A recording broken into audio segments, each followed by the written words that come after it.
Now, one example that can be taken with respect to EIA in India and the general process of clearances that are provided for any project, one of the best examples is the DIBANG Multipurpose Project.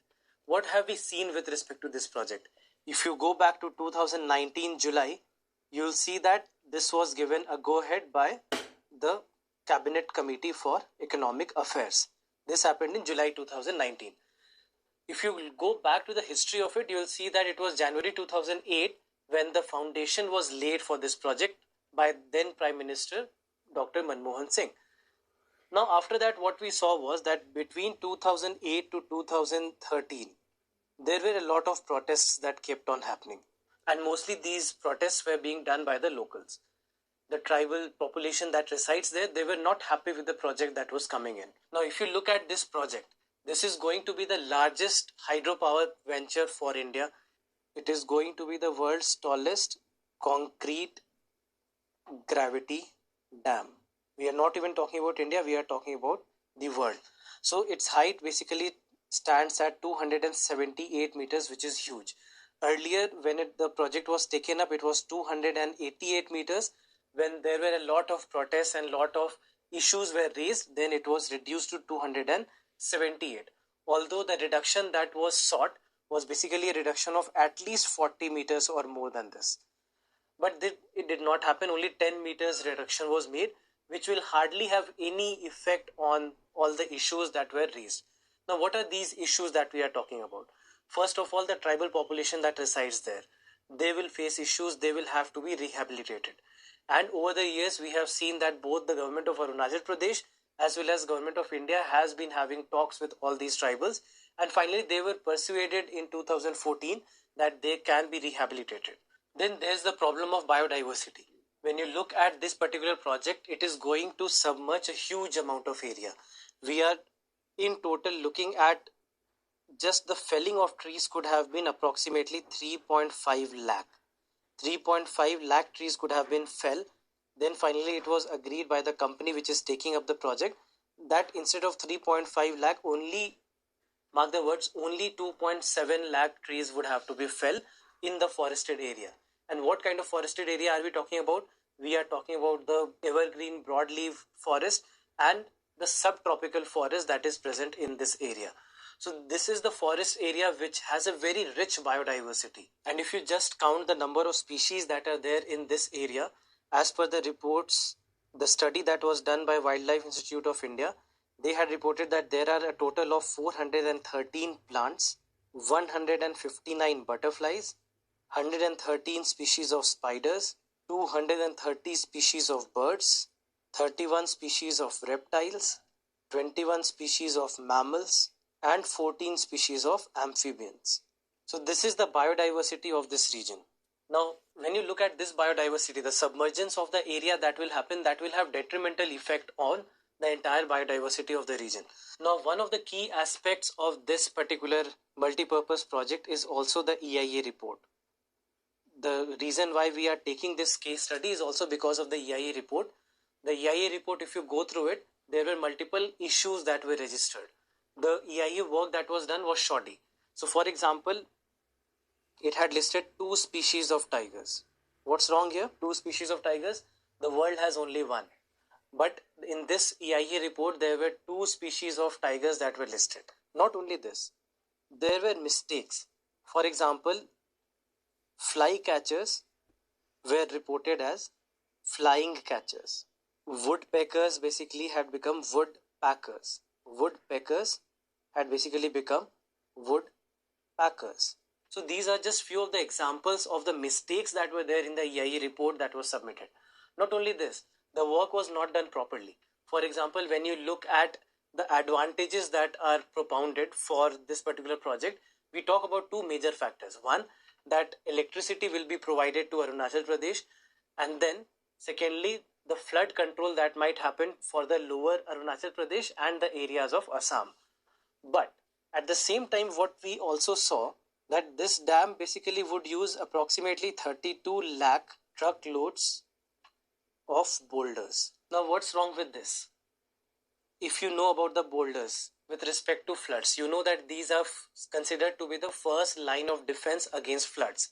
So something that is being built to reduce the floods, to control the floods, is using 32 lakh truckloads of boulders. Obviously, the flood control aspect that we are looking at perhaps will not happen. There are other reasons as well. For example, one of the former secretaries to the ministry, he had said that when you look at the Dibang River is mainly snow-fed. So it is snow-fed, meaning that it will carry a lot of silt also with it. So when it is carrying a lot of silt with it and it is snow-fed, we don't exactly know how it will be able to control a lot of flood, because there will be a lot of silt deposition that will happen in the dams, and because of the silt deposition that will happen, you don't know how much flood control will happen because of this particular project. So there are so many problems that have been raised with respect to this particular project over the years, but ultimately we saw that 2019 it was passed, and with that we don't know what will be the future of biodiversity of this region. And a lot of problems that were caused is also because the EIA report that was made was not up to the mark. If it was able to put forward its point properly, then in that case perhaps we might have seen something else, and there might have been certain changes, modifications that would have been done to this particular project, but we did not see anything as such happening. So these are some of the problems that has been seen with respect to EIA. Now, with respect to the problems with EIA, this is not just one off case.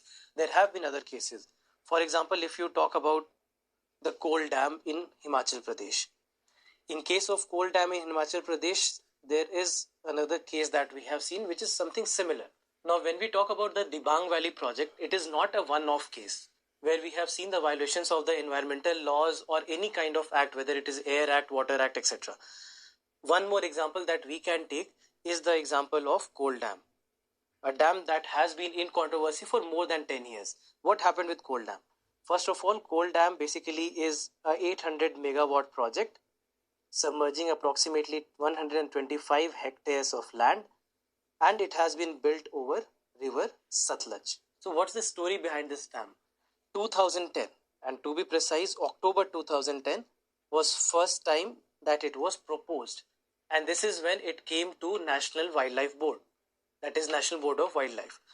So when it was proposed in front of National Board of Wildlife, for the first time they went on an inspection. When they went on an inspection, what they saw was approximately 50% of the work had already finished. Approximately 2197 crore rupees had already been invested. This much of work was already done. Now, when you talk about this area, first of all, it is located in Himachal Pradesh. It is located in an area which is known for its biodiversity, and it has the presence of one such species of cheer pheasant, which is a Schedule 1 species, and it is present in this particular area. This was not reported in the report that was submitted in front of National Board of Wildlife. Not only this, if you go by the number of trees that were to be felled, the report said that there would be no trees that would have to be felled. But in reality, a total of 51,000 trees had to be felled for this particular project. Not only this, there is another problem. This dam basically comes under Majathal Wildlife Sanctuary in Himachal Pradesh.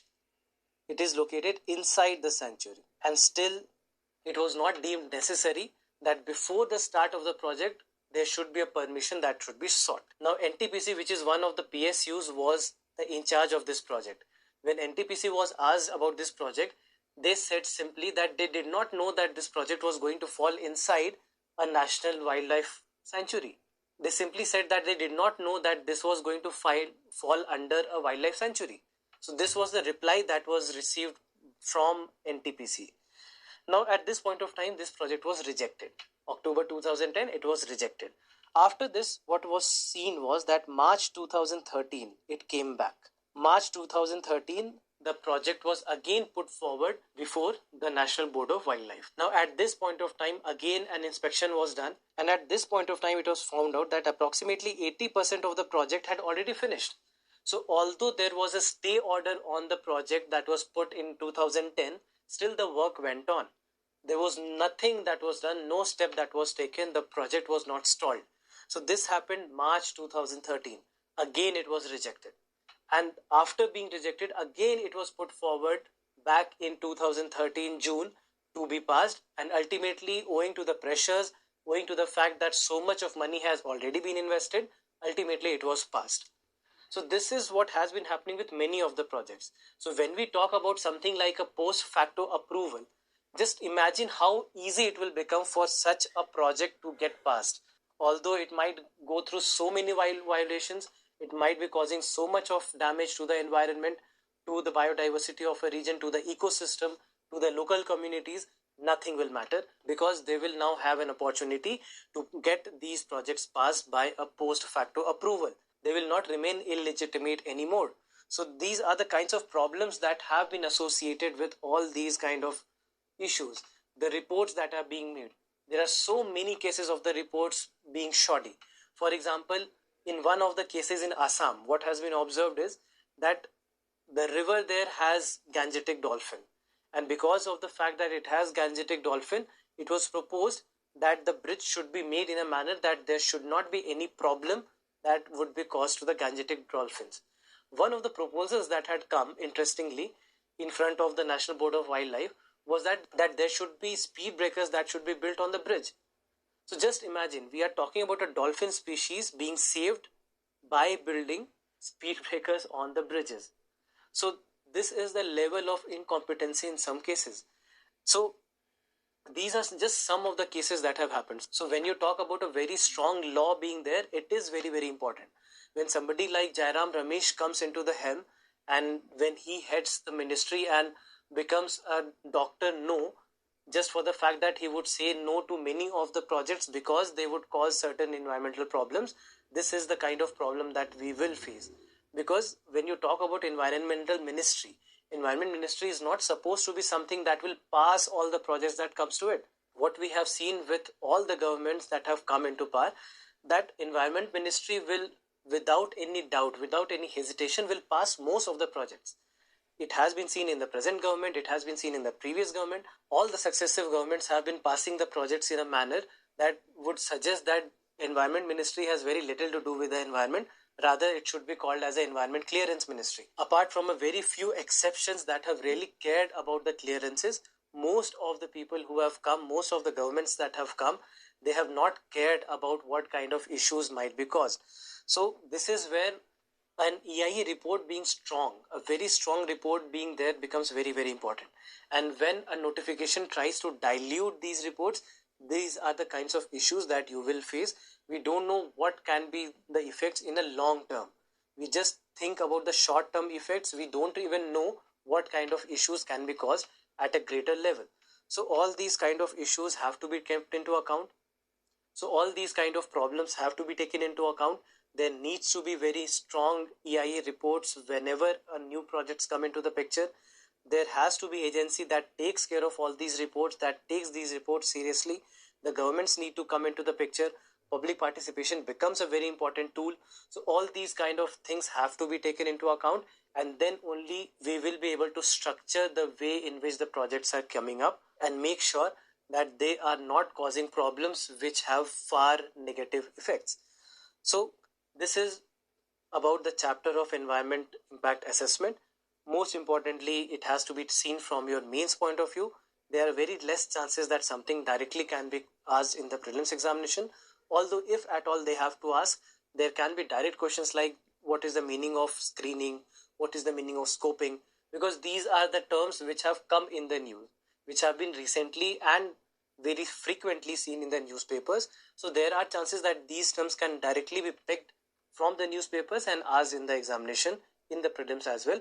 But most importantly, this chapter has to be seen from your mains perspective. So this is where we come to the end of this particular chapter. Thank you very much.